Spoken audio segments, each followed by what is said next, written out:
మహిమ కలుగుగాక. మరి రోజు మన ధ్యానాంశం మరి దానియేలు చేసినటువంటి ప్రార్థన, ఆయన జీవితం గురించి కొన్ని విషయాలు మనము మన జీవితానికి అన్వయించుకొని మనం ఏ విధంగా మరి దానియేలు చేసినటువంటి ప్రార్థన వలన అనేకమైనటువంటి అద్భుత కార్యాలు మరి తన ద్వారా మరి దేవుడు జరిగించాడు. మరి దేవుడు పక్షపాతి కాదు. ఆ రోజు దానియేలు పట్ల చేసినటువంటి ప్రార్థనను అంగీకరించినటువంటి దేవుడు మరి ఈ రోజు కూడా మన ప్రార్థన అంగీకరించనన్నాడు. కానీ మనం ఏ విధంగా దేవునికి ప్రార్థన చేస్తున్నాం, ఏ హృదయము ద్వారా మనం దేవునికి ప్రార్థన చేస్తున్నాం, మన ప్రార్థన దేవుని సన్నిధికి చేరకపోవడానికి అడ్డంకులు ఏమైనా ఉన్నాయా, అడ్డుగోడలు ఏమైనా ఉన్నాయని మరి మనల్ని మనం పరీక్షించుకొని పరిశోధించుకొని మరి దానియేలు చేసినటువంటి ప్రార్థన విన్నటువంటి దేవుడు మరి ఈరోజు నా ప్రార్థన వినడానికి కూడా ఆయన సమర్థుడైనటువంటి దేవుడు ప్రియులారా. కాబట్టి ఒక దానియేలు గ్రంథంలో చూసినట్లయితే మన పరిశుద్ధ గ్రంథంలో మరి యెషయా గ్రంథం నుంచి మలాకి గ్రంథం వరకు దాదాపుగా 17 గ్రంథాలు ఉన్నాయి ప్రియులారా. యెషయా గ్రంథం నుంచి మలాకి గ్రంథం వరకు మనం చూసుకుంటే 17 గ్రంథాలు. మరి ప్రవక్తలు ఎంతమంది అంటే ప్రవక్తలు 16 మంది ప్రవక్తలు. మరి 16 మంది ప్రవక్తలలో మరి ఇంకా ప్రత్యేకంగా ఏమైనా ఉన్నారనుకుంటే మరి దానిలో పెద్ద ప్రవక్తలు, అదేవిధంగా చిన్న ప్రవక్తలు. అంటే వీరి మధ్యలో అంటే వాళ్ళు పెద్ద ప్రవక్తలు అంటే వాళ్ళకేదో జ్ఞానం ఎక్కువ వీళ్ళకంటే ఎక్కువ ఉందని కాదు, కానీ దేవుడు వారి ద్వారా రాసిన గ్రంథాలు వీరికంటే ఎక్కువ ఉన్నాయి కాబట్టి వారిని పెద్ద ప్రవక్తలు. మరి పెద్ద ప్రవక్తలు అంటే ఎవరు? ఆ నలుగురు అని మనం ఆలోచించినప్పుడు యెషయా, ఇర్మియా, మరి అదేవిధంగా యెహెజ్కేలు, దానియేలు, ఈ నలుగురు పెద్ద ప్రవక్తలు.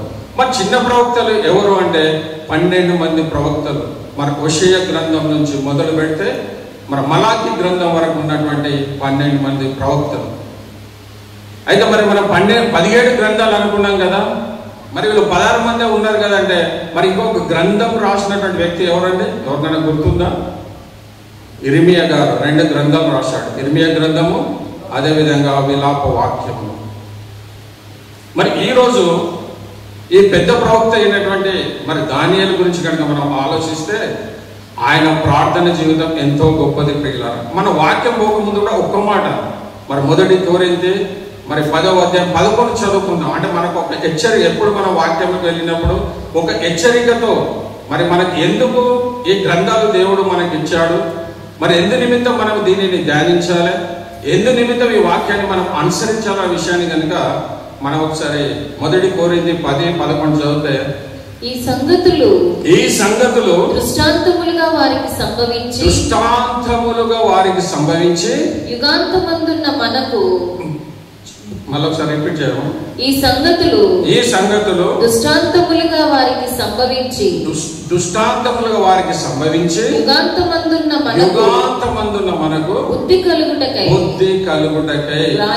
ఎందుకు మన వాక్యాన్ని ధ్యానించాలి? ఎందుకు మనం అంటే మనకు బుద్ధి కలుగుటకై. అదే కాకుండా ఇంకొకటి కూడా ఒక హెచ్చరిక. ఎందుకనంటే మనము వాక్యాన్ని వింటున్నాం, మంచిదే. మరి వాక్యాన్ని విన్నంత మాత్రాన నువ్వు నీతిమంతుడుగా అవుతున్నావా అనే ఒక గ్రంథంలో కనుక మనం గమనిస్తే రోమపత్రిక 2:13 కనుక చూస్తే అక్కడ ఒక మాట చదువుకున్నాం. అంటే మన నీతిమంతులమా మనం కాదనుకుంటే ఆ వాక్యాన్ని బట్టి మనకు అర్థమైపోతుంది.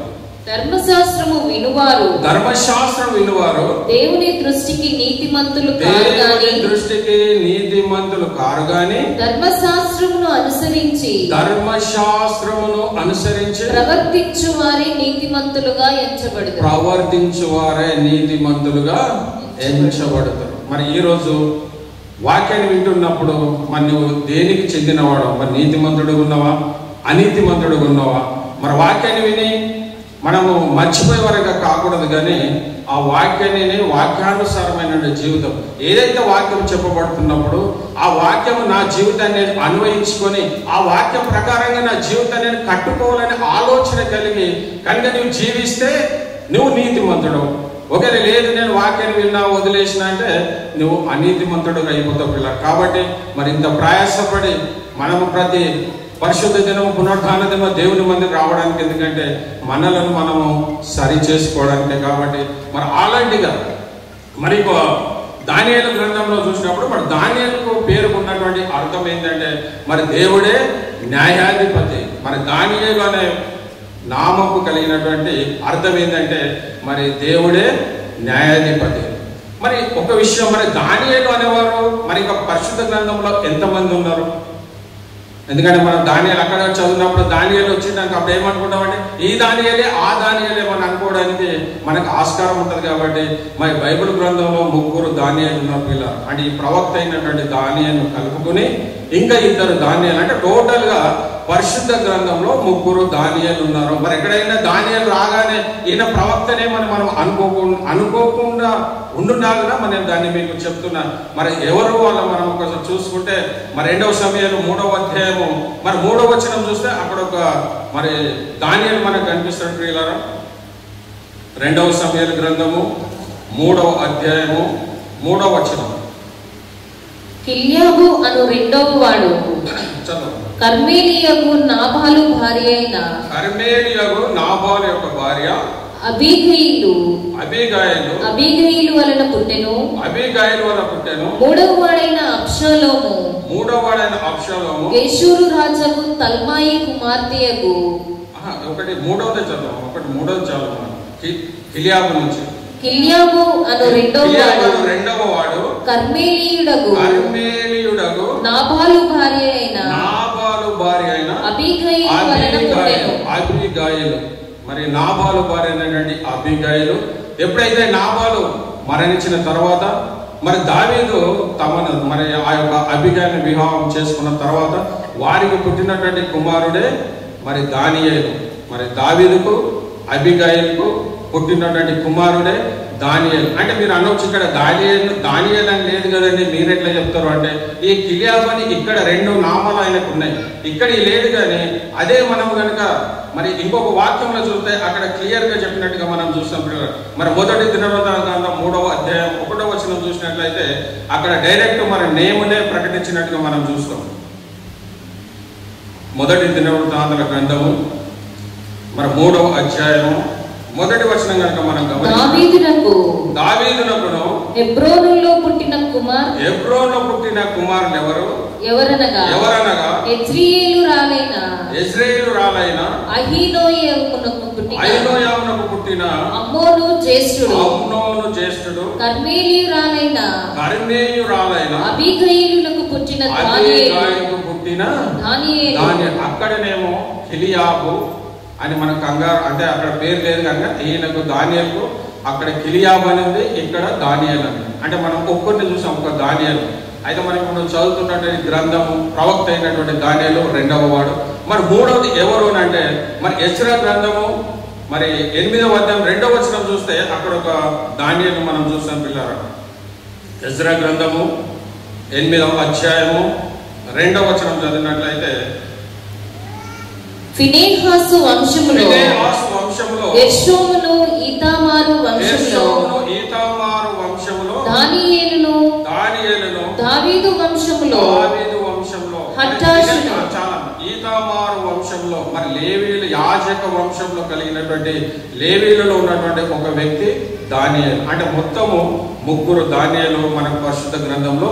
కానీ అయితే మనం ఈ రోజు ధ్యానించినటువంటి దానియేలు ఎవరంటే ఈ యొక్క ప్రవక్త అయిన గ్రంథకర్త అయినటువంటి మరి దానియేలు గురించి మనం ధ్యానించిన పిల్లలు. మరి దానియేలు మరి ఎవరు అన్నప్పుడు తన తల్లిదండ్రుల పేర్లు కానీ వాళ్ళు ఏది కానీ లిఖించబడలేదు దీంట్లో. మరి వీళ్ళు బబులోను రాజు మరి ఇశ్రాయేలు మీద దండెత్తి మరి వారిని చెరకు తీసుకుపోయినటువంటి సందర్భంలో మరి దానియేలు, షడ్రకు, మెషకు, అబేద్నెగో వీళ్ళందరూ కూడా మరి ఆ చెరకు కొనిపోబడినట్టుగా మనం చూస్తాం. ఆ చెరకు కొనిపోబడిన తర్వాత అక్కడ ఉన్నటువంటి మరి ఈయన ఎవరు అని క్లియర్గా తన తల్లిదండ్రుల పేరు లేనప్పటికీ ఈయన ఒక రాజవంశానికి చెందినటువంటి వాడిగా మనం చూస్తాం. రాజ్యవంశానికి చెందినటువంటి వాడిగా మనం మరి మీరు ఎట్లా అని మనం అనుకుంటే యెషయా గ్రంథము 39వ అధ్యాయము మరి 6-7 వచనాలు కనుక మనం చూస్తే మరి అక్కడ మరి రాజవంశానికి చెందినట్టుగా అనే ఒక అభిప్రాయం మనకు కలుగుతుంది పిల్లలు. 39వ అధ్యాయము 6-7 వచనాలు. రాబో దినములలో ఏమీయూ మిగలకుండా నీ ఇంటనున్న సమస్తమును నేటి వరకు నీ పితరులు సమకూర్చి దాచిపెట్టినది అంతయును బబులోను పట్టణమునకు ఎత్తుకొని పోవుదురని సైన్యములకు అధిపతి యెహోవా సెలవిచ్చుచున్నాడు. మరియు నీ గర్భమందు పుట్టిన నీ పుత్ర సంతును బబులోను రాజు నగరమందు నపుంసకులుగా వారు తీసుకొని పోదురు. ఈ యొక్క వాక్యాన్ని ఆధారంగా చేసుకుంటే మరి ఈయన రాజవంశానికి చెందినటువంటి వాడిగా మనం చూసాం పిల్లలు. మరి దాసులో కొనిపోబడినటువంటి ఈ యొక్క దానియేలు మరి ఎవరు లేనటువంటి ప్రాంతంలో అన్య దేశంలో ఉన్నప్పటికీ మరి తను దేవుని కొరకు ఎంత భక్తిపూర్వకంగా తను జీవించాడంటే మరి పరిశుద్ధ గ్రంథంలో 2 వ్యక్తులను మనం చూస్తాం. వారికి మచ్చలేనటువంటి వారు ఏ విషయంలో మరి వాళ్ళు తప్పిపోయినట్టుగా మనం చూడడం. అది మొట్టమొదటిది యోసేపు. మరి యోసేపు కూడా అమ్మివేయబడినప్పటికీ ఐగుప్తు దేశంలో మరి ఆయన అంచెలంచెలుగా దేవుడు ఆయనను హెచ్చి ఒక ప్రధానమైన స్థితికి మరి తీసుకుపోయినట్టుగా మనం చూస్తాం. మరి ఆ యోసేపు తర్వాత ఇంకా ఎవరన్నా ఉన్నారనంటే మరి దానియేలు కూడా తన జీవితంలో ఏనాడు కూడా దేవునికి అవిధేయంగా కానీ మరి దేవునికి ప్రార్థించడంలో కానీ దేవుని మీద ఆధారపడడం కానీ ఎప్పుడు దేవుని నుంచి దూరంగా లేనటువంటి వ్యక్తిగా మనం దానియేలును చూస్తాం పిల్లరా. మరి మన చదవబడినటువంటి గ్రంథంలో కనుక మనం చూసుకున్న దానియేలు ఈ మొదటి వచనం కనుక చూస్తే మరి యూదా రాజు యెహోయాకీము ఏలుబడిలో 3వ సంవత్సరమున బబులోను రాజు నెబుకద్నెజరు యెరూషలేముకి వచ్చి దానిని ముట్టడి వేయగా మరి ఎప్పుడైతే మరి నెబుకద్నెజరు వచ్చి యెహోయాకీము కాలంలో ఎప్పుడైతే యెహోయాకీము పరిపాలిస్తున్నటువంటి కాలంలో యెహోయాకీము దేవునికి అవిధేయంగా జీవించడాన్ని బట్టి మరి దేవుడు వారిని ఆ చెరకు మరి ఆ యొక్క బబులోను చెరకు అప్పగించినట్టుగా మనం చూస్తున్నాం. ఎప్పుడైతే బబులోను చెరకు అప్పగించినప్పుడు మరి తన యొక్క జీవించిన విధానం అన్య దేశంలో ఉన్నప్పటికీ అన్య జనులతో కలిసి ఉన్నప్పటికీ తను మాత్రం ఒక దేవునికి ఒక ప్రత్యేకమైనటువంటి వాడిని తనను తాను నిరూపించుకున్నట్టుగా మనం చూస్తాం. మరి మన జీవితాలలో కూడా మన దానియేలు జీవితాన్ని కనుక మనము గమనించినట్లయితే మనం ఏంటంటే మన విశ్వాసులు ఎవరైతే ఉన్నారో విశ్వాసుల ముందు వాళ్ళు ఎంతో మన భక్తి పనులు అన్నట్టుగా మనం కనపరుచుకుంటాం. కానీ దానియేలు మాత్రము అన్యుల మధ్య తను ఎలాంటి వాడో మరి అన్యులకు భయపడినటువంటి వ్యక్తి కాడు. వాళ్ళు తీసుకుపోయి రాజవంశంలో ఎవరైతే యువకులు ఉన్నటువంటి బిడ్డలు మీరు తీసుకొచ్చి మన రాజ్యంలో వారిని ప్రత్యేకపరిచి వారికి కావాల్సిన సమస్యని ప్రత్యేకమైన రాజులకు ఇవ్వవలసిన ఆహారాన్ని వారికి పెట్టమన్నప్పుడు వీళ్ళ నలుగురిని ప్రత్యేకంగా వాళ్ళు ఏర్పరిచినట్టుగా మనం చూస్తాం. అశ్వినాజ్ అనే రాజు వాళ్ళని ప్రత్యేకంగా నపుంసకుడైనటువంటి అధిపతి వీరిని ప్రత్యేకంగా ఈ 4 రాజవంశానికి చెందినటువంటి వారిని వారిని ప్రత్యేకంగా భోజనాలు పెట్టి మరి చేసినప్పుడు దావీదుని తీసుకున్నట్టు నిర్ణయం ఎంతో గొప్పది ప్రియులారా. మరి అదే కాకుండా మరి మనము దానియేలును గమనిస్తే మరి ఆ యొక్క బబులోను రాజ్యాన్ని మరి మొట్టమొదటిగా నెబుకద్నెజరు కాలంలో కూడా మరి ఈయననే ప్రవక్తగా ఉన్నట్టుగా మనం చూస్తాం. మరి అదేవిధంగా తన తర్వాత మరి తన కుమారుడైన బెల్షాజరు ఉన్నటువంటి కాలంలో కూడా ఈయన ఒక ప్రధానమంత్రిని మనం చూస్తాం. మరి మూడవది ఒకవేళ ఈ రాజ్యంలో ఉన్నవారు ఒకే కానీ ఈ సామ్రాజ్యం అంతా మారిపోయినప్పటికీ ఒకవేళ ఈ యొక్క నెబుకద్నెజరు బెల్షాజరు వీరు కాకుండా మరి వేరే సామ్రాజ్యం మాదీయులు పారసీకులు వచ్చినప్పటికీ వారి రాజ్యంలో కూడా మరి ఈయన ఒక ప్రధానమంత్రి అంటే 4 రాజులు మారినప్పటికీ ఆ యొక్క సామ్రాజ్యం మొత్తం మారినప్పటికీ మరి దానియేలు యొక్క స్థానం మాత్రం మారలేదు పిల్లలు. ఎవరు వచ్చినా ఏదైనప్పటికీ మరి తను మాత్రం ఒక అధిపతిగా ఒక ప్రధానమంత్రిగా మరి తన యొక్క స్థానాన్ని దేవుడు స్థిరంగా ఉంచాడు. మరి అంతమంది రాజులు మారినప్పుడు మనం భౌతికంగా ఆలోచిస్తే మరి అనేకమైన రాజుగా ఒకరైతే ముఖ్యమంత్రి ఉంటాడు, ఆయన ఉన్నంత కాలం ఒక సిఎస్ ను పెట్టుకుంటాడు. ఒకవేళ ఆయన ముఖ్యమంత్రి మారిపోతే ఆ సిఎస్ ను కూడా మారుస్తాం. అంటే ఇక్కడ మాత్రం దానియేలుకు కలిగినటువంటిది దేవుడు ఇచ్చినటువంటి ఆధిక్యత ఏంటంటే ఎవరన్నా మారుకొని ఎవరు ఏది మారినప్పటికీ తన జీవితంలో మరి ఎలాంటి తప్పిదం లేనటువంటి వాడు, తన చేస్తున్నటువంటి పనులలో మరి ఎక్కడ కూడా ఏ దోషము లేనటువంటి వాడిగా, తన మీద ఎలాంటి మరి నింద లేనటువంటి వాడిగా, ఆయన ఒక నింద రహితుడిగా ఉన్నాడు. కాబట్టి మరి తనకు అప్పగించినటువంటి పనిని ఎంతో నమ్మకంగా మరి చేస్తున్నాడు. కాబట్టి నలుగురు రాజులు మరి సామ్రాజ్యము మారినప్పటికీ మరి తన స్థానాన్ని మాత్రం ఆయన కోల్పోయినటువంటిగా మనం చూస్తాం పిల్లరా. మరి ఈ రోజు మరి ఈ నలుగురు జీవితాలలో మరి తాను చేసినటువంటి మరి అద్భుతమైనటువంటిది మరి మొట్టమొదటి 2వ అధ్యాయంలో గమనిస్తున్నట్లయితే మరి ఆ యొక్క నెబుకద్నెజరుకు వచ్చినటువంటి కళను ఏదైతే కళ కన్నాడో ఆ కళ గురించి ఏదైతే కళ పడ్డదో కళను కూడా మర్చిపోయాడు. తనకు పడ్డటువంటి కళ, ఒక కళ కలిగింది ఆయనకు రాత్రి వేళ పడుకున్నప్పుడు. నెబుకద్నెజరు కళ కన్నాడు. ఆ కళ ఏందో కూడా తనకు గుర్తులేటటువంటి పరిస్థితిలో ఉన్నాడు.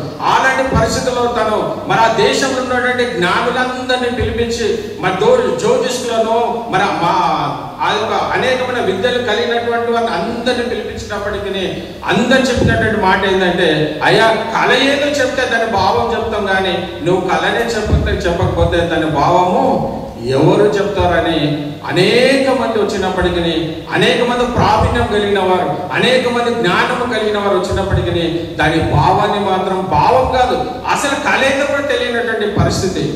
మరి అలాంటి పరిస్థితులలో మరి అప్పుడు రాజు ఏమని ఆజ్ఞ చేస్తాడంటే, ఒకరి ఈ కళను చెప్పాలి, కళ భావాన్ని చెప్పాలి. ఒకరి కళ భావాన్ని కనుక చెప్పకపోతే ఈ దేశంలో ఉన్న జ్ఞానులందరినీ మీరు చంపండి, ఈ దేశంలో జ్ఞానులందరినీ మీరు చంపివేయండి అని ఆజ్ఞాపించినప్పుడు మరి దానియేలు ఆ మాట విన్నటువంటి దానియేలు ఆయన ఒక విన్నతి పత్రం సమర్పిస్తాడు రాజుకు.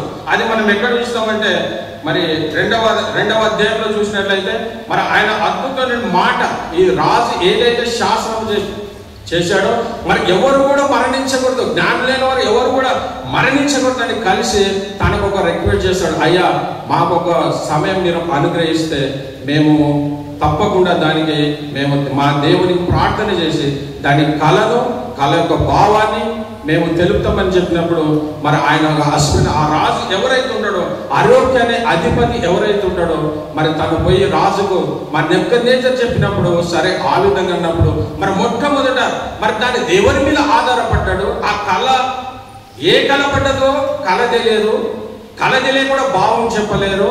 కానీ దానియేలుకు ఉన్నటువంటి విశ్వాసం ఎంతో గొప్పది పిల్లలు. ఆయన కనుక మనం చూసినట్లయితే 17వ వచనం 2వ అధ్యాయం 17వ వచనం చూస్తే, అప్పుడు దానియేలు తన ఇంటికి పోయి తన స్నేహితులైన అనన్యకును మిషాయేలునకును అజర్యకును సంగతి తెలియజేసి తనను తన స్నేహితురాలను బబులోనులో తక్కిన జ్ఞానులతో కూడా నశింపకుండానట్లు ఆ కళ యొక్క మర్మ విషయంలో పరలోకమందున్న దేవుని వలన కటాక్షము పొంద నిమిత్తమై ఆయనను వేడుకొనుడని వారిని హెచ్చరించెను. నిజంగా ఎంత అద్భుతమైనటువంటి తీర్మానం దానియేలు కలిగినటువంటిది. అసలు కళనే తెలియదంటే కానీ మన దేవుడు అంత గొప్ప దేవుడు అని ఆయన విశ్వాసం ఉంచి తను ఒక్కడే కాదు కానీ తనతో పాటు ఉన్నటువంటి తన స్నేహితులని ముగ్గురిని కూడా బలపరుస్తున్నట్టు పిల్లరా. బలపరిచేందంటే తన యొక్క మనం ప్రార్థన చేస్తే మన దేవుడు మనకు అనుగ్రహిస్తారని చెప్పి మరి ఎప్పుడైతే దేవుని సన్నిధిలో మరి తన స్నేహితులు దానియేలు తనతో ఉన్నటువంటి స్నేహితులు మరి ఎప్పుడైతే దేవునికి ప్రార్థించారో మరి దేవుడు అద్భుత రీతిగా ఆ కళను చెప్పాడు. ఆ కళ యొక్క భావాన్ని కూడా మరి దానియేలుకు వివరించినట్టుగా మనం చూస్తున్న పిల్లరా. ఒకసారి అది 27వ వచనం కనుక మనం గమనిస్తే మరి దానియేలు రాజ సముఖంలో ఈలాగ ప్రత్యుత్తరం ఇచ్చెను. రాజగిన ఈ మర్మము జ్ఞానులైనను గారడి విద్య గలవారైనను శక్రగాలైనను జ్యోతిష్కులైనను తెలియజెప్పజాలరు. అయితే మర్మములను బయలుపరచగల దేవుడొకడు పరలోకమందున్నాడు. అంత్య దినముల యందు కలగబోవు దానిని ఆయన రాజుకు నెబుకద్నెజరుకు తెలియజేశాను. ఇక్కడ ఒక దానిలో ఉన్నటువంటి ఒక ప్రత్యేకమైన గుణాన్ని మనం ఇక్కడ చూస్తాం. మరి ఆల్రెడీ దేవుడు దానియేలుకు ఆ యొక్క కళ ఏ కళ అయితే రాజు కనుక్కున్నాడో ఆ కళను దేవుడు తెలియపరిచాడు. అదే కాకుండా ఆ కళ యొక్క భావం కూడా తెలియపరిచాడు. కానీ ఇక్కడ దానియేలు తనను తాను హెచ్చించుకోవడం లేదు. అయ్యో నాకు నేను చెప్తానయ్యా, ఈ కళను నువ్వు కనినటువంటి కళను చెప్తాను, ఆ కళ యొక్క భావాన్ని నేను చెప్తానని అనలేదు. కానీ అప్పటికి దేవుడు బయలుపరిచాడు. దానియేలుకు దేవుడు బయలుపరిచినప్పటికీ ఆయన ఎవరిని మహిమపరుచున్నాడంటే దేవుణ్ణి మహిమపరుస్తున్నాడు. పిల్లారా, మరి మేము దేవుణ్ణి అంటే తనకు తెలుసు కదా, మరి డైరెక్ట్ రాజుకి చెప్పొచ్చు కదా కళాభావము. ఆల్రెడీ దేవుడు ఆ మర్మాన్ని తెలియజేశాడు దానియేలుకు. కానీ దానియేలు మాత్రం అక్కడ కూడా తనను హెచ్చించుకోవడం లేదు. మన కలిగిన దాన్ని బట్టి మనం అతిశయపడతాం, మన కలిగిన జ్ఞానాన్ని బట్టి మనం అతిశయపడతాం. మనం ఏదైనా కొత్త విషయం కనుక్కున్నామంటే అదేదో గొప్పదని మనమే పేరు ప్రఖ్యాతలు పొందుకోవాలని అనేక విధాలుగా తాపత్రయపడతాం. కానీ దానియేలుకు ఆ కళ తెలిసినప్పటికీ, కళ భావము తెలిసినప్పటికీ ఆయన ఇక్కడ ఎవరిని మహిమపరుస్తున్నాడంటే దేవుని అన్య రాజుల ఎదుట మరి దేవుని మహిమపరుస్తున్నాడు. పిల్లారా, ఈరోజు దేవుడిని నేను అనేక రకాల నేను ఆశీర్వదించినప్పటికీ ఇది నీ శక్తిని సామర్థ్యాలు కాదు, కానీ నా దేవుని వల్లనే నేను పొందుకున్నాను, నా దేవుని వల్లనే ఈరోజు ఈ స్థితిలో ఉన్నానని నువ్వు అన్నుల ఎదుట నువ్వు చెప్పగలుగుతున్నావా?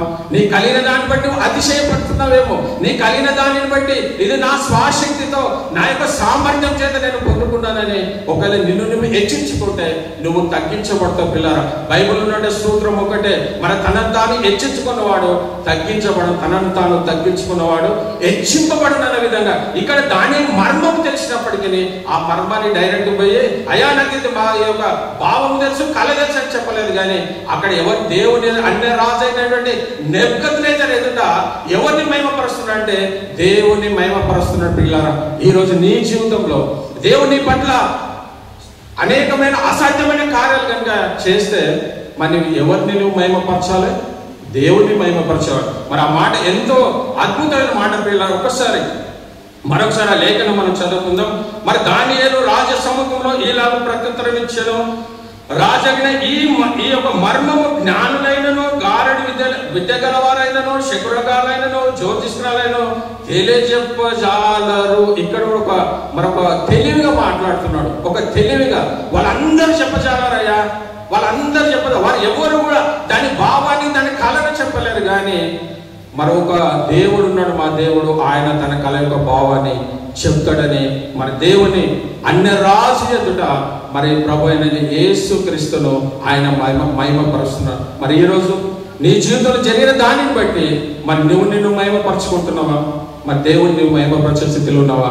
ఈరోజు దానియేలు ద్వారా నువ్వు నేర్చుకోవాల్సిన మొట్టమొదటి పాఠం ఏదైనా ఉందంటే, నువ్వు ఏది కలిగినప్పటికీ దానిని బట్టి నువ్వు సంతోషించకూడదు. కానీ ఇక్కడ దానియేలు రాజు ఎదుట మరి దేవుని ఏ విధంగా అయితే మర్మములను బయలుపరచగల దేవుడు ఒకడు పరలోకమందు ఉన్నాడు.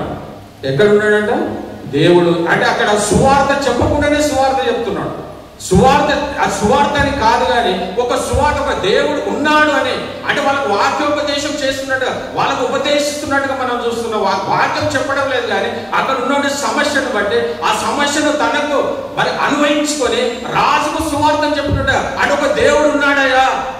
ఈ యొక్క దేశంలో, బబులోని దేశంలో ఎవరు చెప్పజాలన్నటువంటిది శకునగాలైననో, జ్యోతిష్కులైననో, గారడి విద్యగాలను ఎవరు చెప్పినటువంటి స్థితిని ఒక దేవుడు ఉన్నాడు, పరలోకమందు దేవుడు ఉన్నాడు, ఆయన ఈ యొక్క మర్మాన్ని తెలుసు అని చెప్పి ఆ మర్మాన్ని మరి దానియేలు ఆ రాజుకు చెప్పడాన్ని బట్టి చూస్తే పిల్ల ఎప్పుడైతే దానియేలు ఆ మర్మం చెప్పాడో, ఆ మర్మం చెప్పిన తర్వాత మరి ఆయనకు ఇచ్చినటువంటి ఘనతను కనుక మనం చూస్తే మరి ఈ 27 వర్షం మనం ఒకసారి గమనిస్తే మరి మొదటి సమూయేలు గ్రంథం 2:30 కనుక చూస్తే ఈ యొక్క వచనానికి రిలేటెడ్ గా 2వ సమూయేలు గ్రంథము 2వ అధ్యాయము 30వ వచనం. 2వ సమూయేలు గ్రంథము యోవాబు అబ్నేరును తరుముట మాని తిరిగి వచ్చి జనులను సమకూర్చి లెక్క చూడగా దావీదు సేవకులలో అషాహీలు గాక 19 గుండుగురు లేకపోయింది. ఏంటంటే ఒక్క నిమిషము, అంటే దానియేలు గ్రంథం 2:46-49, 2వ అధ్యాయము 46-49. దానియేలు గ్రంథము 2వ అధ్యాయం. అంతటా దానియేలుకు సాష్టాంగ నమస్కారం దానియేలుకు సాష్టాంగ నమస్కరించి అతను పూజించి నైవేద్య ధూపములు అతనికి సమర్పింప ఆజ్ఞాపించాను. మరియు రాజు ఈ మర్మమును బయలుపరచుటకు నీవు సమర్థుడవైతివే. నీ దేవుడు దేవతలకు దేవుడును రాజులకు ప్రభువును మర్మములు బయలుపరచు వాడినై ఉన్నాడని దానియేలునకు ప్రత్యుత్తరం ఇచ్చాడు. 48 వచ్చారు. అప్పుడు రాజు దానియేలును బహుగా హెచ్చించి అనేక గొప్ప దానములు అతనిని బబులోను సంస్థానం అంతటి మీద అధిపతిగా బబులోను జ్ఞానులందరిలో ప్రధానిగా నియమించను. మరి 49 వచ్చారు. అంతటా దానియేలు రాజునొద్ద మనవి చేసుకొనగా రాజు శద్రకు మేషకు అబేద్నెగోను వారిని బబులోను సంస్థానం మీద విచారణకర్తలుగా నియమించెను. అయితే దానియేలు రాజు సన్నిధిని ఎప్పుడైతే ఆ కళ భావాన్ని మరి రాజుకు వివరించాడో, మరి రాజుకు వివరించిన దానిని బట్టి మరి ఆ యొక్క నెబుకద్నెజరు ఈ యొక్క దానియేలును ఎంతో ఘనపరిచినట్టుగా మనం చూస్తున్నాం. సాష్టంగా పడి ఒక అన్య రాజు అయినటువంటి ఆ యొక్క దేశానికి అధిపతిగా ఉన్నటువంటి వాడు మరి ఒక యెరూషలేమునే పడగొట్టి ఒక 3 సార్లు దండైతే పడగొట్టినటువంటి వాడే గాని ఈ రోజు దానియేలు ముందట ఎట్లా ఉన్నాడంట? నమస్కారం, సాష్టంగా నమస్కారం పడి నిజంగా ఎంతో గొప్ప ధన్యత పిల్లలు దావీదు కలిగినటువంటి. ఇంకో దావీదుకు ఆ ఘనతను పొందుకున్నటువంటి దావీదు ఈ ఘనత నాకు ఒక్కరికే కాదు. అంటే మనం ఏదైనా ఘనత పొందుకోవాలంటే నాకు ఒక్కరికి వస్తే చాలు, ఎవరితో నాకు అవసరం లేదు, నేను ఒక్కటి మంచిగా ఉంటే చాలు, నా కుటుంబం మంచిగా ఉంటే చాలు, నా పక్కలతోని కానీ నా బంధువులతో నాకు సంబంధం లేదని ఇక్కడ దానియేలు చేసినటువంటి దానియేల కలభావాన్ని చెప్పిన తనను ఏ విధంగా అయితే ఆ యొక్క అధిపతులలో మరి జ్ఞానులందరిలో ప్రధానమంత్రి ఆయన నియమించినప్పుడు నన్ను నియమించాడు కదా, ఇక నాకు ఎవరితో సంబంధం లేదు, నాకెందుకు అనుకోలేదు. కానీ తనతో కలిసి ప్రార్థన చేసినటువంటి షడ్రక్ మెషకు అబేద్నెగోలను వాళ్ళను సంస్థానంలో నియమించుటయని మరి రాజుకు విజ్ఞప్తి చేసినట్టుగా మనం చూస్తున్నాం.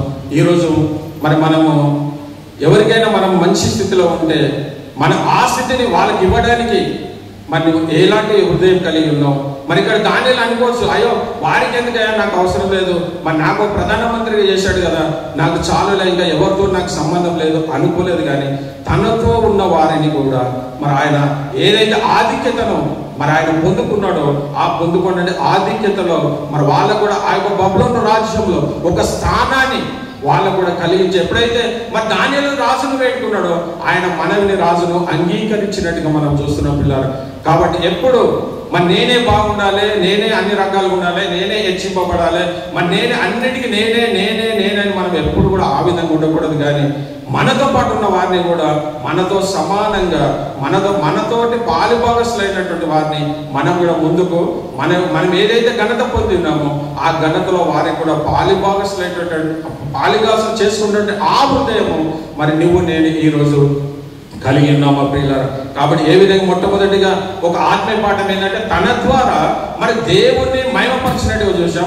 రెండవది తనతో పాటు ఉన్న వారిని కూడా తనతో సమానంగా మరి నేను ఒక్కటే ఈ యొక్క ప్రధానమంత్రి అయితే కాదు, కానీ నాతో పాటు ఉన్న వారిని కూడా మర్చిపోయిన వాడు కాదు పిల్లారా.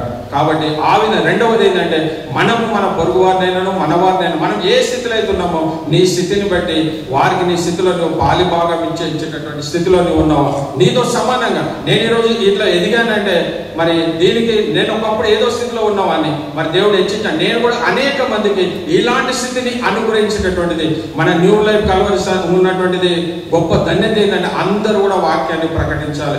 మేమే వాక్యం కాదు కానీ సంఘంలో ఉన్న ప్రతి బిడ్డ కూడా మరి వాక్యాన్ని ప్రకటించాలని ఒక ఆశ కలిగి తృష్ణ కలిగి ఏ సంఘంలో చూసినప్పటికీ అనేక పెద్ద పెద్ద సంఘాలు ఉన్నప్పటికీ వారు మాత్రమే వాక్యం బోధిస్తారు కానీ వేరులకు మాత్రం అవకాశము ఇవ్వరు. కానీ మన సంఘంలో దేవుడు ప్రత్యేకంగా మరి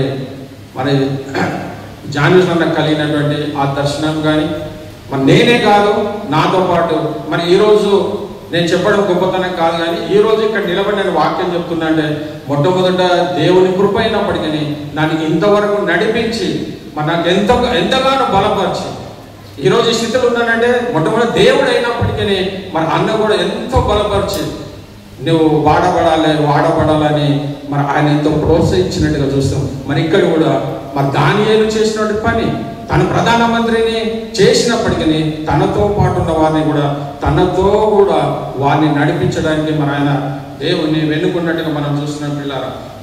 కాబట్టి మరి రెండవది కనుక గమనిస్తాం, మొట్టమొదటిది మరి నెబుకద్నెజర్ కాలంలో తనకు కలిగినటువంటి ఆ కలభావాన్ని తెప్పొందారా మరి దేవుడు ఆయననే ఒక ప్రధానమంత్రిగా ఆ యొక్క బబులోను ఉన్న జ్ఞానులందరిలో ఒక గొప్పవాడిగా వారిని ఎంచినట్టుగా చూస్తారు. మరి రెండవది మరి తర్వాత ఎప్పుడైతే నెబుకద్నెజరు మరణించిన తర్వాత తన కొడుకు అయినటువంటి బెల్షాజరు తర్వాత రాజుగా అవుతాడు. మరి ఆయనకు వచ్చినటువంటిది కూడా ఒకసారి మనం గమనించినట్లయితే మరి ఆయన ఇచ్చినటువంటిది మరి దానియేలు గ్రంథం 5వ అధ్యాయంలో చూస్తే 5వ అధ్యాయము దానియేలు గ్రంథం 5వ అధ్యాయము 28, 29 చూద్దాం ప్రియులారా. బెల్షాజరు ఆజ్ఞీయగా వారు దానియేలునకు ఊదారంగు వస్త్రము తొడిగించి అతని మెడను బంగారపు హారము వేసి ప్రభుత్వము చేయుటలో అతడు 3వ అధికారి అని చాటించిరి. ఆ రాత్రి అంతే కల్దీలు రాజుకు బెల్షాజరు హతుడాయను. అంటే ఇక్కడ చెప్పినటువంటి మాట మనం ఆలోచించినట్లయితే మరి ఏదైతే దేవుడు ఈయనకు కలిగినటువంటిది మరి ఈ రాజు కూడా ఏంటంటే ఒకానొక రోజు ఈయనకు కలిగినటువంటి ఆ భావం ఏదైతే వాళ్ళు తాగులు ఒక రోజు విందు చేసుకున్నటువంటి సమయంలో కలిగినటువంటిది ఏంటంటే మరి ఆయన ఒక చేతి వ్రాత వ్రాయబడ్డం చూసి అది ఏ భాషలో రాయబడ్డదో ఎలా వ్రాయబడ్డదో తెలియదు అన్నప్పుడు దాని యొక్క భావాన్ని తెలిపినటువంటి ఈ యొక్క మరి దాని ఎంత జ్ఞానము అంటే జ్ఞాన హృదయం కలిగినటువంటి వాడు మరి దేవుని ఆత్మను పొందుకున్నటువంటి వాడు యవ్వన ప్రాయంలో ఉన్నప్పటికీ మరి తను దేవుని యందు భయభక్తులు కలిగినటువంటి వాడిగా మనం చూస్తాం. మరి రెండవది దాని యొక్క భావాన్ని కూడా మరి తనకు చెప్పడాన్ని బట్టి మరి తనకి ఇచ్చినటువంటిది ఒక బెల్షాజరు ఆ ఊదరకు వస్త్రములు మరి తనకు ఆ మెడలకు బంగారాన్ని మరి వేసినట్టుగా మనం చూస్తున్నాం. ఆ కళాభావాన్ని చెప్పడాన్ని బట్టి ఇది బెల్షాజర్ ఒక కాలంలో జరిగినటువంటిది. అది 3వ రాజు అయినటువంటి దరియేషు మరి ఇలా పారసిక మాదియా పారసికం ఎప్పుడైతే బబులోను రాజు మరి ఎప్పుడైతే బలహీనం అయిపోయిందో మరి ఈ మాదియా పారసికులు వారి మీద మరి వాళ్ళు ఆ యొక్క యుద్ధం చేసి వీళ్ళని జయించడం వలన మరి నెక్స్ట్ వచ్చినటువంటి రాజే మరి దర్యావేషు కూడా ఒకసారి మరి ఈయన గురించి ఇచ్చినటువంటి మాటను మరి 6వ అధ్యాయము మరి 12వ వచనం కనుక మనం గమనించినట్లయితే రాజు సముఖమునకు వచ్చే శాసన విషయమును బట్టి రాజా 30 దినముల వరకు నీకు తప్ప మరి ఏ దేవునికైనను మానవునికైనను ఎవడునూ ప్రార్థన చేయకూడదు. చాలా అయితే ఇక్కడ కూడా చెప్పినటువంటి విషయం ఏంటంటే ఏదైతే దానియేలును ఆ ఇద్దరు రాజులు నెబుకద్నెజరు అదే విధంగా దర్యావేషు ఏ విధంగా అయితే వాళ్ళను ఒక బెల్షాజర్ అత్యుత్తమైన స్థితిలో పెట్టడాన్ని బట్టి అక్కడ ఉన్నటువంటి 120 మందిలో ప్రధానమైనటువంటి 120 మందిలో ఒక ముగ్గురిని ప్రత్యేకపరిచి ఆ ముగ్గురిలో కూడా దానియేలు ప్రథముడు. అది విన్నటువంటి అక్కడ ప్రజలకు కలిగినటువంటి ఏంటంటే ఈయన విషయంలో ఏ తప్పిదమైన బట్టి ఈయనను ఆ యొక్క స్థానం నుంచి తీసివేయాలని ఒక ఆలోచన కలిగి వాళ్ళ లోపల కలిగినటువంటి ఆలోచన ఏంటంటే ఈయన అసలు పరదేశి అయినటువంటి వాడు మరి ఒక దాసుడిగా వచ్చినటువంటి వాడు ఇతనికి ఇన్ని ఆధిక్యతలు వీరు అనుగ్రహిస్తున్నారే మనం ఏదైనా ఒక తలంపు చేసి మరి ఈయనను దాని నుంచి తొలగించాలని ఆలోచన కలిగినటువంటి ఆ 120 ప్రధానులు ఒక శాసనం తీసుకొచ్చారు. ఏదా శాసనం అంటే రాజులకు నువ్వే దేవుడవు నువ్వే అంటే చాలా సంతోషపడ్డాడు. ఎవరికైనా మనం ఎక్కువ మాటలు మాట్లాడుతుంటే నువ్వే గొప్పడు అంటే ఏ విధంగా వాళ్ళు అంటే ఎంతో సంతోషపడతారో రాజు కూడా ఏంటంటే నువ్వే దేవుడవయ్యా నీ రాజ్యంలో ఏ ఒక్కరు ఎవరికి ప్రార్థించకూడదు ఎవరికి మొక్కకూడదు అని చేసిన శాసనాన్ని వాళ్ళు అంటే దానియేలు ఏ విషయంలో బలహీనుడో వాళ్ళు ఎరిగినటువంటి ప్రజలు కాబట్టి వాళ్ళు ఈ శాసనం దేవుని విషయంలో తన వ్యక్తిగత విషయంలో మనం ఏమి చేయలేము కానీ దేవుని విషయంలో కనుక ఒకటి మనం చేస్తే దావీదు మనకు దొరికిపోతాడని చెప్పి మరి వాళ్ళు చేసినటువంటి ఏంటంటే ఎవరు కూడా ప్రార్థించకూడదు నీకు మాత్రం ఈ 30 రోజులు నీకు మాత్రమే ప్రార్థించాలని చేసినప్పుడు దానికి దానియేలు చేసినప్పటికీ మరి దాని సంతకం ఎవరు ఉండాలి దానియేలు ఉండాలి. మరి దానియేలు చేసిన తర్వాతనే మరి ఎవరు చేస్తారంటే మరి ఒక రాజు చేస్తారు దర్యావేషు చేయవలసింది అంత చేసినప్పటికీ తను సంతకం చేసినప్పటికీ ఆ శాసనం శాసనం ఉన్నదని తెలిసినప్పటికీ మరి తను చేసినటువంటి ప్రత్యేకమైనటువంటి ప్రార్థన పిల్లలు. శాసనం ఉంది, ఒకవేళ శాసనాన్ని కనుక అధిగమిస్తే మరి ఆయనని చదివి సంతకం పెట్టినటువంటి వాడు ఈయన ఫైనల్ చేస్తున్నది ఫైనల్ అవుతుంది, ఫైనల్ చేసిందని తనకు కూడా తెలిసినప్పటికీ మరి దానియేలు చేసింది ఏంటంటే ఆ శాసనానికి లొంగిన వాడు కాదు, కానీ తన దేవునికి ప్రత్యేకంగా నిలబడినటువంటి వాడు. ఆయన సీమోను ఆ యొక్క సింహాల బోనులో వేస్తారని శాసనం ఉన్నప్పటికీ దాని వైపు మరి దానియేలు చూడలేదు, కానీ తన తండ్రి అయిన దేవుని వైపు మరి తను యథావిధిగా ఏ విధంగా అయితే అనుదినము ఏదైతే ఆచరించేవాడో దాన్ని ఆచరించినట్టుగా చూస్తున్న పిల్లరా. మరి 10వ వచనము అద్భుతమైన మాట మనం చదువుకుంటే, ఇట్టి శాసనము సంతకము చేయబడినని దానియేలు తెలుసుకొని అతడు తన ఇంటికి వెళ్ళి యథాప్రకారముగా మన సమయం అయింది కాబట్టి ఒక్కసారి దీన్ని కన్క్లూజన్ చదవడం టైం అయింది. కానీ అయితే ఇక్కడ మరి దానియేలు చెప్పినటువంటి విషయం ఏదైనప్పటికీ తాను దేవునికి ప్రార్థించినట్టుగా మనం చూస్తున్నాం. కాబట్టి మరి మనం ఈ యొక్క ప్రార్థన ఇంకా చాలా విషయాలు ఉన్నాయి, మన సమయం అయింది, కానీ ఈ యొక్క ప్రార్థనలో ఉన్నటువంటి విషయాలను మనం ఇప్పుడు చర్చించుకుందాం. ఇక మిగతా అంటే సమయం సరిపోవడం లేదు, సమయం ఆల్రెడీ అయిపోయింది. మరి ప్రవీణ్ బెల్లు కొడతాడు కాబట్టి బెల్లు కొట్టేదాకా ఉంటుంది, అవసరం లేదు. కాబట్టి ఇప్పుడు ఒకటే చిన్న ఈ ప్రార్థన చెప్పుకొని మనం కన్క్లూజన్ చేసుకుందాం. ఈ యొక్క ప్రార్థనలో ఉన్నటువంటి అంశాలు మీరు ఒకసారి గమనించండి, చదివి అలా ఎన్ని అంశాలు ఉన్నాయో ఒకసారి చూడండి. ఈ 10వ వచనంలో ఉన్నటువంటి దానియేలు గ్రంథంలో దాని ఎన్ని విషయాలు ఉన్నాయో ఒకసారి మీరు ఎవరైనా గమనించారో, ఎన్ని విషయాలు దాంట్లో ఉన్నాయి. అతడు తన ఇంటికి వెళ్ళి మొట్టమొదటిది. మరి రెండవది యథాప్రకారంగా, అంటే అనుదినం ఏదైతే తనకు అలవాటు ఉందో అది. మరి మూడవది చూస్తున్నట్లయితే ముమ్మారు. మరి ఆయన ఒక ప్రధానమంత్రిగా ఉన్నప్పటికీ మరి ఆయనకి మనకైతే అంత స్థితిలో మనకు లేనప్పటికీ మనం ఏమన్నా సమయం లేదయా ప్రార్థించడానికి అంటాం, కానీ మరి ఆయన ప్రధానమంత్రిగా 120 మంది సంస్థాన అధిపతుల మీద ప్రధానమంత్రి ఉన్నటువంటి మరి దానియేలు అయినప్పటికీ తను ముమ్మారు దేవునికి ప్రార్థన చేసినట్టు మనం చూసిన పిల్లలు. మరి తర్వాత 4వది మోకాలుని. మరి ఏ విధంగా ప్రార్థన చేశాడు ఆయన? మోకాలుని 4వది. మరి 5వది కనుక చూస్తే మరి యెరూషలేము తట్టుకు ఆయన ప్రార్థించాడు. ఆయన తన యొక్క కిటికీలు తెరిచి మరి చేసినట్టు చూస్తాం. మరి 7వది ఆయన స్తుతించు. ఆయన ప్రార్థనలో అద్భుతమైనటువంటి 7 విషయాలు. మరి 7 విషయాలు కనుక మనం గమనించినట్లయితే మరి అతని ఏదైతే శాసనము తను సంతకం పెట్టినప్పటికీ ఆ శాసనం ఉందని తనకు తెలిసినప్పటికీ వాటిని లెక్క చేయలేదు, కానీ తను దేవుని వైపు కనులెత్తి యథావిధిగా తనకి ఏదైతే అలవాటు పడ్డాడో ఆ అలవాటు ప్రకారంగా అయ్యో శాసనం ఉందని ఆయన ప్రార్థన మానుకోలేదు, అయ్యో శాసనం ఉందని ఆయన దేవుని విషయాలు మర్చిపోయిన వాడికి లేదు పిల్లలు. కాబట్టి 7 విషయాలు. తన ఇంటిలో ప్రార్థన ఉంది. ఈ రోజు నీ కుటుంబంలో అనుదినము ప్రార్థన ఉందా? ఇది ప్రశ్నించుకోవాలి. ఈరోజు దానియేలు చేసిన ప్రార్థనల నుంచి 7 విషయాలు గమనించినట్లయితే నీ ఇంటిలో మరి ప్రతి సాయంకాలమున కుటుంబ ఆరాధన, కుటుంబ ప్రార్థన జరుగుతుందా? ఒకవేళ ఇన్ని రోజులు కనుక చేయకపోతే ఈ రోజు దానియేలు ద్వారా మనం తెలుసుకున్న విషయాన్ని నీ కుటుంబంలో ప్రతి దినం నీ సమయం దొరికినప్పుడల్లా మరి దేవునికి కుటుంబ ప్రార్థన చేసుకునే అలవాటుగా చేసుకోవాలి. అది మర్చిపోకూడదు. ఏది ఏమైనప్పటికీ మా దానియేలు ప్రధానమంత్రి అయినప్పటికీ అనేకమైన పనులు కలిగినప్పటికీ అనేకమైన ఒత్తిడులు కలిగినప్పటికీ తను మాత్రము ఆ శాసనం ఉందని నాకు అయ్యో నేను ప్రార్థిస్తే మరి ఆ సింహాల బోనులో వేస్తానన్నప్పటికీ ప్రార్థన మాననట్టు గొప్ప వ్యక్తిగా మనం దానియేలు చూసినప్పుడు ఈరోజు మరి నీ ఇంటిలో ప్రార్థన ఉందా? మొట్టమొదటిది. మరి రెండవది చూస్తే యథాప్రకారంగా అంటే వాడుక చొప్పున మరి ప్రభువైన యేసుక్రీస్తు కూడా ఈ లోకంలో మరి ఆయన మానవ రీతిగా ఉన్నప్పుడు ఆయన కూడా వాడుక చొప్పున మరి లేఖలను చదివాడు, మరి వాడుక చొప్పున ఆయన మందిరానికి పోయాడు, మరి వాడుక చొప్పున మరి ప్రార్థన చేయడానికి ఒలివ కుంటకు వెళ్ళాడు. ఆయన కూడా అనేకమైన పనులు దానియేలు కలిగినటువంటి పనుల కంటే కూడా యేసు ప్రభు ఇంకా అత్యధికమైన పనులు ఉన్నప్పటికీ తన వాడుక చొప్పున అంటే ఇది నువ్వు ఒక అలవాటుగా చేసుకోవాలి. ప్రార్థన అనేది నీ కుటుంబంలో ఒక అలవాటుగా చేసుకో. అదేవిధంగా యథార్థంగా మరి యథా ప్రకారంగా అంటే ఇది ఎప్పుడు మానలేనంతగా ఒక తాకపోతు బానిసేయడానికో మరి ఆయనకి నువ్వు ఎంత చెప్పినా విన్నాడు. పొద్దునైందంటే మందు తాగుతాడు. ఎందుకు? ఆయనకి అలవాటు అయిపోయాడు. ఆయన మందుకు ఏ విధంగా అలవాటు పడ్డాడు మరి నువ్వు నేను మరి దేవుని ప్రార్థించడానికి అలాంటి నువ్వు ఎంత చెప్పినా విన్నాడు.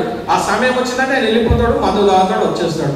కానీ మరి ఆయనకు కలిగినటువంటిది మరి నీవు విశ్వాసిగా మరి దేవుని బిడ్డగా ఉన్నట్టు నీవు మరి అది ఎందుకు నువ్వు యథాప్రకారంగా నువ్వు అలవాటు చేసుకోవడం పిల్ల. మరి మొట్టమొదటి నీ ఇంటిలో ప్రార్థన ఉందా? మరి రెండవ చూస్తే యథాప్రకారం అంటే అనుదినము మానక చేసగలంటే ప్రార్థన చేస్తున్నావా? మూడవ చూస్తే అనుదినం ప్రతి దినము కూడా, ఏ రోజు కూడా దానియేలు మర్చిపోయిన వాడు కాదు పిల్లలు. మరి నాలుగో చూస్తే ముమ్మారు అంటే రోజుకు ఎన్నిసార్లు? 3 సార్లు. కనీసం మనం ఒక్కసారైనా ప్రార్థిస్తున్నామా? మన పరీక్ష ఒక్కసారైనా దేవుడికి, అయ్యా ఈరోజు నాకు నా ఆయుష్ను పొడిగించావా, నువ్వు పొడిగించిన ఆయుష్ని బట్టి మరి నీకు వందలాన్ని మనం చెప్పగలుగుతున్నామా? మరి మూడవ చూస్తే మరి ఆయన ఇంకోటి చూస్తే మరి ముమ్మారు అంటే 3 మార్లు ప్రార్థన చేసినట్టుగా చూస్తాడు. మరి మోకాల్లోని అనేకమైన భక్తులు బైబిల్ గ్రంథంలో చూస్తే అనేక మంది భక్తులు మోకాల మీద ఉండి ప్రార్థించినట్టుగా చూస్తున్నాం. మరి మన సంఘంలో మరి సేవకులు అయితే మోకరిల్లుతున్నారు కానీ విశ్వాసులు అయితే ఎవరు మోకరిల్లినట్టుగా నేను చూడడం లేదు. మీరు ఏమని అనుకోండి, నాకు తిట్టుకున్నా పర్వాలేదు, ఏమని అనుకో, అది దేవునికో విధేయత. అంటే అయ్యో మోకాలు ఉంటేనే పరలోకం పోతాం అనేవాళ్ళు కూడా ఉన్నారు. అది కాదు ముఖ్యం. నీవు దేవుని సన్నిధికి వచ్చినప్పుడు దేవుడు నిన్ను నువ్వు తగ్గించుకునే వాడికి ఉండాలి. చాలా మంది కాంట్రవర్సీ కూడా చేస్తారు, అయ్యో మోకాలు ఉంటేనే ప్రార్థన వింటాడు దేవుడు. అది కాదు పిల్ల, మోకాలు ఉండడం మంచిది. అది ఉండవు కానీ ఇక్కడ అనేక మంది పరిశుద్ధ అనేక మంది నీవు ఏ భక్తిని చూసినప్పటికీ అనేక మంది మన మోకాలు సాష్టంగా పడినట్టుగా మనం చూస్తున్నాం. మరి దైవసేవకులు మోకాలు వెళ్ళినప్పుడు మీరు దైవసేవకులు చూసి మీరు కూడా నేర్చుకోవాలి అసలు వాస్తవాన్ని చెప్పాలంటే. ఎందుకు మనం దేవుని సన్నిధికి వచ్చాము? ఎందుకు మనం ఆయనను గణపరచడానికి, ఆయన మహిమపరచడానికి. మరి తర్వాత చూస్తే మరి ఆయన యెరూషలేము తట్టు అంటే మరి సొలొమోను చేసినట్టు ఎప్పుడైతే మరి సొలొమోను మందిరం కట్టాడు, మందిరం చేసిన తర్వాత అయ్యా ఈ యొక్క యూద ప్రజలు ఎప్పుడైనా ఏ పాపం చేతైనా వారు చెర కనుక పోతే ఆ చెరలో ఉన్నప్పుడు వాళ్ళ పాపాలను ఒప్పుకొని ఈ యెరూషలేము తట్టు వారి చేతులు ఎత్తి ప్రార్థించినప్పుడు వారి మొర్రను విను అని ఏదైతే ప్రార్థన చేశాడో ఆ ప్రార్థనను మన దానియేలు దాన్ని జ్ఞాపకం చేసుకొని యెరూషలేము తట్టు తన కిటికీలు తెచ్చి ఆయన ప్రార్థించినట్టుగా చూస్తున్నాం. అదే కాకుండా ఆయన చివరిగా ఆయన దేవుణ్ణి స్తుతించినట్టుగా చూస్తున్నాం. ఈ 7 విషయాలు మన జీవితానికి ప్రతి కుటుంబము, ప్రతి బిడ్డ వ్యక్తిగతంగా వీటిని అవలంబించుకొని మరి ఆ విధంగా జీవితము మన సమయం ఉంది కాబట్టి దేవుడు మరి మనకు అలాంటి కృపను అనుగ్రహించింది కాక మరి ఏది ఏమైనప్పటికీ ఆ దానియేలు ద్వారా మనం నేర్చుకోవాల్సింది ఏంటంటే మరి ఆయన ఎల్లప్పుడూ దేవుని మహిమపరచవాడి ఉన్నాడు. మరి నువ్వు నేను కూడా దేవుని మహిమపరచని కృపను దేవుడు మనందరికీ అనుగ్రహించింది కాక మరి ప్రార్థన చేద్దాం. లేనంటే బిడ్డలు ఆ 7 విషయాలు మానక అనుదినము యథాప్రకారంగా వాడుక చొప్పున ఇవన్నిటిని కూడా నీ జీవితానికి అనుగమించుకొని మరి ఈయన తల్లిదండ్రులు ఎవరో దానియేలు తల్లిదండ్రులు ఎవరో తెలియకపోయినప్పటికీ తన జీవితం ఎంత అద్భుతంగా ఉందో మరి వాళ్ళు నడవడంతో వాడిని నేర్పిపు. నువ్వు నేను కాకపోయినా కనీసం మన పిల్లలైనా మరి ఆశ్రిత దానియేలు లాంటి జీవితంలో ఇంకా పిల్లలు వచ్చినట్టు కృపను ఈ రోజు నువ్వు నేను మోకరిల్లగలిగితే మన బిడ్డలు మోకరిల్లుస్తారు. మరి అలాంటి కృపను మరి దేవుడు మనందరికీ అనుగ్రహించిన కాక ప్రార్థించుకుందాం. ప్రార్థన మహాపరిశుద్ధమైనటువంటి మా ప్రియ పరలోకపు తండ్రి, దేవాని ఘనమైన నామమునకు